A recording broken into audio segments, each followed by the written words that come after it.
جیسے وہ کاغذ کا ٹکڑا تھا، اس کو اٹھایا اور اس کو کھول کر دیکھا نا، تو اندر لکھا ہوا تھا بسم اللہ الرحمن الرحیم، بس بسم اللہ شریف لکھا ہوا تھا. اور جیسے ہی دیکھا نا کہ اس میں تو اللہ کا نام ہے، اپنے اسی حالت میں اس کو لبوں پر لگایا، آنکھوں پر لگایا، سر پر لگایا اور سیدھے اپنے گھر پلٹے اور گھر جا کر اس کو صاف کیا، اور صاف کرنے کے بعد عطر وغیرہ لگایا اور اونچی جگہ پر اسے رکھ دیا. اور جیسے اس اونچی جگہ پر رکھنا تھا، قدرت کا فیصلہ دیکھیے، صرف بسم اللہ شریف لکھے ہوئے کاغذ کے ٹکڑے پر اس کا ادب کیا نا، خالی اونچی جگہ پر رکھا، قدرت نے لوہے محفوظ میں فیصلہ بدل دیا. کہا بشر تم نے میرے نام کا ادب کیا ہے نا، اب تمہارے نام کا بھی ادب کرایا جائے گا. فیصلہ بدل دیا. کہا بشر تم نے میرے نام کو بلندی پر رکھا ہے نا، اب تمہارا نام بھی بلندیوں پر لکھا جائے گا. بشر تم نے میرے نام پر عطر چھڑ کر معطر کیا ہے نا، اب تمہاری وجہ سے تم جس علاقے میں رہو گے اس راستوں کو بھی معطر بنا دوں گا، وہاں نجاستوں کو نہ گرنے دوں گا. قدرت نے یہ فیصلہ کیا. جیسے وہ گھر سے نکلے، کارخانے تک پہنچ تو گئے، ابھی کچھ کرتے اس سے پہلے دروازے پر دستک آئی. آپ نے بھیجا آدمیوں کو، کہا پوچھو کون ہے.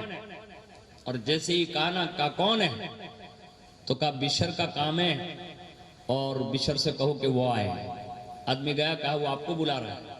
کہا ان سے پوچھو نا کہ کون ہے، کس لیے آئے ہو. 2-3 بار آنا جانا ہوا نا، تیسری بار وہ آنے والے نے کہا بشر سے کہو آنے والا اللہ کا پیغام لے کر آیا ہے. بس یہ اللہ کا انتظام ہے. یہ دیکھیے نظام ہے اس کا. اسی وقت فرمایا بشر سے کہو کہ اللہ کا پیغام لے کر آیا ہوں. اور جیسے حضرت بشر حافظ فرماتے کہ میں نے لفظ اللہ سنا نا، تو میرے رونگٹے میں ایک آگ لگ گئی اور میں برجستہ کھڑا ہوا اور دوڑا ہوا ننگے پیر، یعنی بغیر جوتے پہنے ہوئے، اسے سیدھا دروازے تک پہنچ گیا. اور وہاں دیکھا تو ایک شخص کھڑا تھا اور اس نے کہا بشر اللہ کا پیغام یہ ہے کہ تم نے اس کے نام کا ادب کیا ہے، آج سے وہ رب کریم تمہیں اپنے قرب خاص سے مالا مال فرما رہا ہے. یعنی اس دن سے ان کی زندگی تبدیل ہو گئی اور اپنے دوستوں میں، یعنی اللہ نے اپنے دوستوں میں انہیں شامل فرمایا. روایت میں لکھا ہے کہ بشر حافظ رحمت اللہ تعالی علیہ نے اسی دن سے شراب اور شراب پلانے اور پینے اور جتنے بھی لوگ تھے ان سب کو چھٹی دے دی، اپنے کارخانے کو اور چیزوں میں تبدیل کر لیا. اور پورے اس علاقے کے اندر جہاں جہاں بھی بشر گزرتے تھے نا، لوگوں نے دیکھا کہ کبھی ان کے پیروں میں چپل نہیں تھے. لوگوں نے پوچھا بشر آخر ننگے پیر چلتے کیوں ہو؟ تو فرمایا جس دن توبہ کی توفیق کا پیغام آیا تھا نا، اس دن ننگے پیر چلا تھا، اس دن سے چپل پہننا چھوڑ دیا تھا. تو کہا یہ راستے کی نجاست تمہیں نقصان نہ دے گی. کہا میرے رب نے میرے لیے انتظام کر دیا ہے کہ جس راستے سے گزرتا ہوں نا، وہاں جانور گوبر اور لید نہیں کرتے. اللہ نے ان کے بھی دلوں میں بات ڈال دی ہے، اس راستے پہ گوبر اور لید نہ کرنا، یہاں سے میرا بشر گزرنے والا.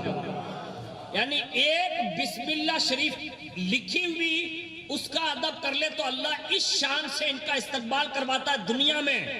اور وہی بشر حافظ ہے جس کو اللہ رب العزت نے غالباً حضرت امام جعفر صادق رضی اللہ تعالیٰ عنہ کا دور عطا فرمایا، یا حضرت امام اعظم رضی اللہ تعالیٰ عنہ کے دور میں، یعنی ان کے امام اعظم کے شاگردوں میں ان کا نام آتا ہے. اب آپ اندازہ لگا سکتے ہیں اور غور کر سکتے ہیں کہ جب ایسے لوگوں کو جو شراب خود بھی مطلب کارخانے چلاتے ہو، اللہ ایک بسم اللہ شریف کی برکت کی وجہ سے اللہ انہیں یہ انعام عطا فرماتا ہے. اگر آج ہم بھی چاہتے ہیں کہ بسم اللہ شریف کے ذریعے ہماری قوم میں عروج ہو، تو ہم کو اور آپ کو سب کو بسم اللہ شریف کی مختصر سی عادت ڈالنی ہوگی. جتنا بھی کوشش کریں، میں یہ نہیں کہتا کہ ہر بندہ یہ عامل بن جائے، نہیں، لیکن یہ ضرور کریں کہ جب بھی کوئی جائز کام کرنے جائیں نا تو اس میں بسم اللہ شریف ضرور پڑھیں، اور اس کا انشاءاللہ آپ کو دنیا میں بھی فائدہ ملے گا اور آخرت میں ملے گا. آخرت کا جو سب سے بڑا فائدہ ہے وہ سن لیجئے، اور اسی پر میں اپنی گفتگو کو اختتام پذیر کر دوں کہ بندہ اگر آخرت میں اس کا صلہ چاہتا ہو کہ آخرت میں اس کا سب سے بہترین صلہ کیا ملنے والا ہے، تو سنیے. دنیا تو دنیا ہے، لیکن دنیا میں بھی اس کے بے شمار فائدے ہیں. اس میں سے ایک قریب مطلب آپ دنیا لیول پہ آپ زیادہ مانتے ہیں، آخرت تو بہت دور ہے ہماری اور آپ کی نظر کے اعتبار سے.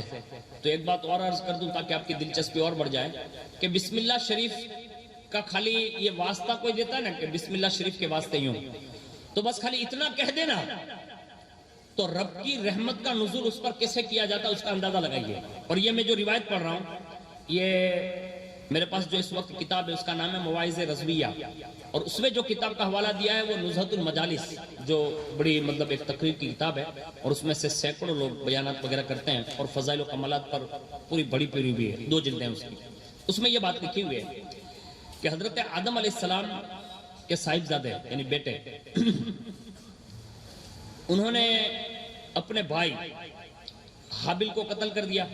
اب یہ واقعہ بڑا مشہور ہے، اور جب یہ قتل کر چکے تو اس پر حضرت آدم علیہ السلام بڑے ناراض ہوئے تھے، اور اتنے ناراض ہوئے کہ ناراضگی کا اظہار فرماتے ہوئے اللہ کی بارگاہ میں مطلب عرضی کی، تو رب نے فرمایا آدم، زمین میں تمہارے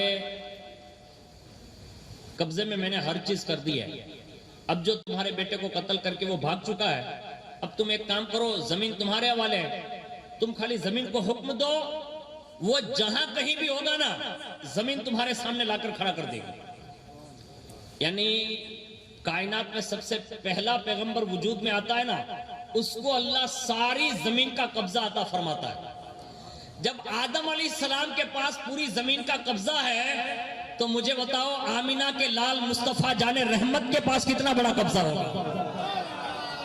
اور یہ پہلے پیغمبر ہیں، یعنی کائنات میں وجود انسانی کی پہلی شخصیت ہے، ان کو جب ساری زمین کا قبضہ دیا جاتا ہے تو مجھے بتاؤ مصطفیٰ جان رحمت کے قبضے کا اندازہ کون لگا سکتا ہے؟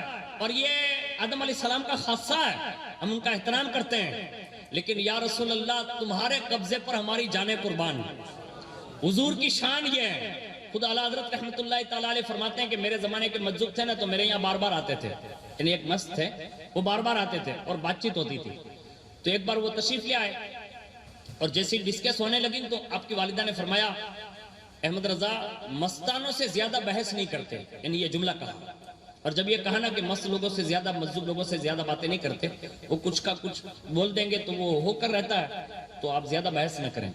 ابھی والدہ نے اتنا کہا اور اندر تشریف لے گئی، اتنے میں روایت میں لکھا ہے کہ حضور مفتی اعظم ہند علیہ رحمہ کسی جگہ سے آپ نیچے تشریف لائے، یعنی گر گئے، اور جیسے گرے نا تو شور مچا، اور شور مچا تو اعلیٰ حضرت نے پوچھا کیا ہوا؟ کہا مولانا مصطفیٰ رضا گر گئے، اور جیسے یہ کہا نا کہ مصطفیٰ رضا گر گئے، وہیں بیٹھے بیٹھے اطمینان سے امام عشق و محبت فرماتے ہیں گرا ضرور ہے لیکن مصطفیٰ رضا کو چوٹ نہ آئے گی۔ اور جب لوگوں نے جا کر دیکھا نا تو بالکل اطمینان سے مطلب تھے، لگا نہیں تھا، اور والدہ نے پوچھا کہا مولانا آپ نے اتنا اطمینان سے کیسے کہہ دیا جبکہ وہ مجذوب سے آپ بحث کر رہے تھے؟ تو کہا ماں احمد رضا مجذوب سے بحث نہیں کر رہا تھا۔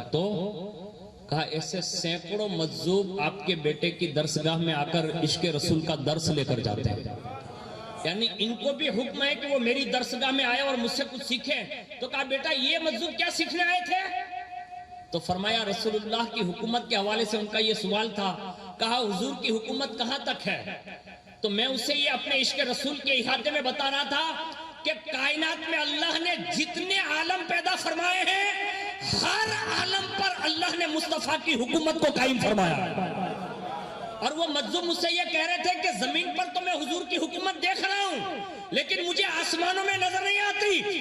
میں نے انہیں وہ راز اور اسرار بتائے، یہاں تک کہ بیٹھے بیٹھے وہ اقرار کر کے گئے کہ احمد رضا تم نے جو کہا وہ حق ہے کہ مصطفیٰ کا قبضہ زمینوں پر بھی ہے اور آسمانوں پر بھی ہے۔ نعرہ تکبیر، نعرہ رسالت، عظمت شان مصطفیٰ۔ اس لیے امام کہتے ہیں فرش والے تیری شوکت کا علو کیا جانے، سبحان اللہ، فرش والے تیری شوکت کا علو کیا جانے، خسروا عرش پہ اڑتا ہے فریرا تیرا۔ یعنی یہ آدم علیہ السلام کے حوالے سے رب نے یہ کہا آدم یہ پوری زمین تیرے قبضے میں ہے، تو جب چاہے اس بیٹے کو گرفتار کروا سکتا ہے۔